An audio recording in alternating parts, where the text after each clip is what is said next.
गुडघ्याला बाशिंग बांधून तयार असलेल्या सर्वच नेत्यांना कोणता झेंडा घेऊ हाती असं म्हणण्याची वेळ आली। महाराष्ट्रात सुरू असलेल्या या गलिच्छ राजकारणामुळे सर्वच पक्षांचे कार्यकर्ते अस्वस्थ आणि संभ्रमातही आहेत।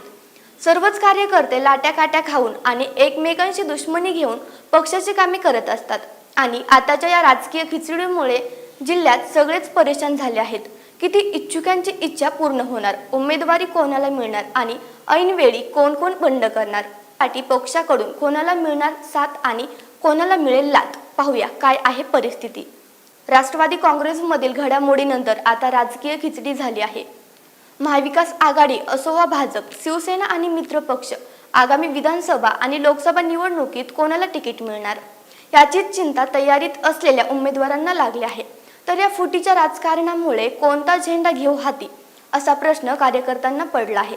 सध्या तरी जिल्ह्यातील सर्वच पक्षांचे पदाधिकारी कार्यकर्ते अस्वस्थ आणि संभ्रमात असल्याचे दिसत आहे। बीड जिल्ह्यामध्ये सर्वच पक्षांची तयारी, मात्र उमेदवारी मिळणार कोणाला? बीड लोकसभा मतदारसंघासाठी सध्या तरी भाजपकडून पुन्हा एकदा डॉक्टर प्रीतम मुंडे यांनाच उमेदवारी दिली जाऊ शकते। काँग्रेस राष्ट्रवादीकडून शरद पवार गट अद्याप तरी उमेदवारी कोणाला दिली जाणार याबाबत स्पष्ट झालेले नाही, तशी चर्चाही नाही। परळी मतदारसंघात आतापर्यंत तरी राष्ट्रवादी, भाजप, BRS, शिवसेना, ठाकरे गट यांच्याकडून उमेदवारीसाठी तयारी केली जात आहे। केजमध्येही भाजप, राष्ट्रवादी, शिवसेना, ठाकरे गट, BRS यांच्याकडून तयारी केली जात आहे। गेवराईत ठाकरे गटासह राष्ट्रवादी, भाजप, BRS, माजलगावात राष्ट्रवादी आणि भाजपचा जास्त जोर आहे। आष्टीत भाजप राष्ट्रवादी, बीडमध्ये राष्ट्रवादी, ठाकरे गट, शिंदे गट, भाजप, BRS, शिवसंग्रामकडून विनायकराव मेटे यांच्या पत्नी ज्योतिताई मेटे यांच्यासाठी जोरदार मोर्चे बांधणी केली जात आहे। बीड लोकसभा मतदारसंघात भाजपच्या डॉक्टर प्रीतम मुंडे यांनी विक्रमी मते घेऊन लोकसभा निवडणूक जिंकली होती। दुसऱ्या स्थानावर राष्ट्रवादीचे तत्कालीन जिल्हा अध्यक्ष बजरंग सोनवणे हे होते। मात्र आता तीनही पक्ष एकत्र आल्यामुळे प्रीतम मुंडे यांना कसलीही काळजी राहिलेली नाही। त्यामुळे कोणताही तेल लावलेला पहिलवान जरी समोर उभा केला तरी प्रीतम मुंडे यांचा विजय निश्चित आहे असं चित्र राजकीय गणितावरून दिसत आहे। महाराष्ट्रात सर्वाधिक चर्चेत असलेल्या परळी विधानसभा मतदारसंघात राष्ट्रवादीचे धनंजय मुंडे यांनी परळी मतदारसंघातून बहीण व भाजपच्या माजी मंत्री पंकजा मुंडे यांचा पराभव केला होता। धनंजय मुंडे यांनी या टर्ममध्ये 2 वेळा मंत्रिपदही मिळवले आहे। मात्र या मतदारसंघातून कोणाला तिकीट मिळेल हे सध्या तरी सांगता येत नाही। मात्र भाजपकडून पंकजा मुंडे यांचे खच्चीकरण चालू आहे। याउलट धनंजय मुंडे हे राष्ट्रवादीचे प्रमुख नेते आहेत व अजित पवार यांच्या जवळचे असल्यामुळे ही जागा धनंजय मुंडे यांनाच मिळेल अशी शक्यता वाटते। त्यामुळे पंकजा मुंडे यांना एकतर पक्ष सोडावा लागेल किंवा मतदारसंघ तरी सोडावा लागेल। केज विधानसभा मतदारसंघात भाजपच्या नमिता मुंदडा आमदार आहेत। त्यांनी राष्ट्रवादीचे माजी आमदार पृथ्वीराज साठे यांचा पराभव केला होता। सध्याही मतदारसंघात त्यांचे बळ जास्त आहे, पण तो मतदारसंघ कोणाच्या वाट्याला जातो हे पाहणं महत्त्वाचं आहे। आणि माजी आमदार संगीता ठोंबरे यांचे पती भारत राष्ट्र समिती या पक्षाकडून तयारी करत असल्याचे दिसत आहे। त्यामुळे मुंदडा घराण्याची राजकीय गणिते विस्कटतात की काय हे पाहावं लागेल। 2019च्या विधानसभा निवडणुकीत भाजप नेते रमेश आडसकर यांचा त्यांनी पराभव केला होता। पण येथे भारतीय जनता पक्षाचे मोहनदादा जगताप हे देखील भाजपचा लोकप्रिय चेहरा आहेत व ते अजून गाव मतदारसंघातील सर्वांच्या सुखदुःखात नेहमी हजर असतात व राजकारणातही चांगल्या प्रकारे सक्रिय असतात। बीड विधानसभा मतदारसंघात राष्ट्रवादीचे संदीप क्षीरसागर हे आमदार आहेत।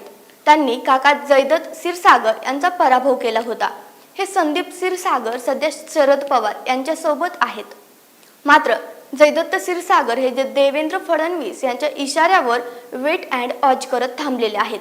तर दुसरीकडे अजितदादा पवार यांच्या ऑफरवरूनही ते राष्ट्रवादीत जाऊन संदीप क्षीरसागर यांच्या विरोधात निवडणूक लढवण्याची शक्यता बोलली जात आहे। गेवराई विधानसभा मतदारसंघात भाजपचे लक्ष्मण पवार येथे आमदार आहेत। राष्ट्रवादीचे उमेदवार जिल्हा परिषदचे माजी अध्यक्ष विजयसिंग पंडित यांचा त्यांनी पराभव केला होता। आता शिवसेना उद्धव ठाकरे गटात असलेले माजी मंत्री बदामराव पंडित यांच्या उमेदवारीचा फटका विजयसिंग पंडित यांना बसला होता। 2024च्या विधानसभेला या सर्वांची जबरदस्त तयारी आहे। मात्र पक्षाच्या वाटाघाटीतून कोणाला लॉटरी लागणार हे पाहणं औत्सुक्याचे ठरणार आहे। मात्र गेवराई तालुक्यातील एका मोठ्या राजकीय घराण्यात मोठा राजकीय भूकंप होण्याची शक्यता असल्याची जनतेत कुजबूज सुरू आहे। त्यामुळे गेवराईची गणिते कशी जुळतात हे पाहावं लागेल। आष्टी विधानसभा मतदारसंघात राष्ट्रवादीचे बाळासाहेब आजबे जरी सध्या आमदार असले तरी याच ठिकाणी भाजपचे सुरेश धस हे सुद्धा 3 जिल्ह्याचे आमदार आहेत। बाळासाहेब आजबे यांनी भाजपचे माजी आमदार भीमराव धोंडे यांचा पराभव केला होता। मात्र यावेळी आता सर्वजण मजबूतीने प्रयत्न करताना दिसत आहेत। कोणाचा दबाव पक्षावरती जास्त पडेल आणि लॉटरी लागेल हे सध्या तरी सांगता येत नाही। बीड जिल्ह्यातील प्रमुख पक्षांचे जिल्हाध्यक्ष काय म्हणतात पाहूया। शिवसेना उद्धव ठाकरे गटाचे जिल्हा प्रमुख अनिलदादा जगताप म्हणतात, आम्ही तर स्वबळावरच तयारी करत आहोत। शेवटी आघाडी झालीच तर जेवढ्या जागा येतील तेवढ्या लढू। पक्षप्रमुख उद्धव ठाकरे यांच्या आदेशाप्रमाणेच काम करणार आहोत। एकनाथ शिंदे आणि अजित पवार यांनी केलेले फुटीचे राजकारण अयोग्य आहे। गलिच्छ राजकारणामुळे कार्यकर्तेही अस्वस्थ आहेत। भाजपवाले लोकशाही सोडून हे करत आहेत, तर भारतीय जनता पार्टीचे बीड जिल्हा अध्यक्ष राजेंद्र मस्के म्हणतात, अजित पवार यांची राष्ट्रवादी महायुतीमध्ये सामील झाल्याने सरकार मजबूतही झाले आहे।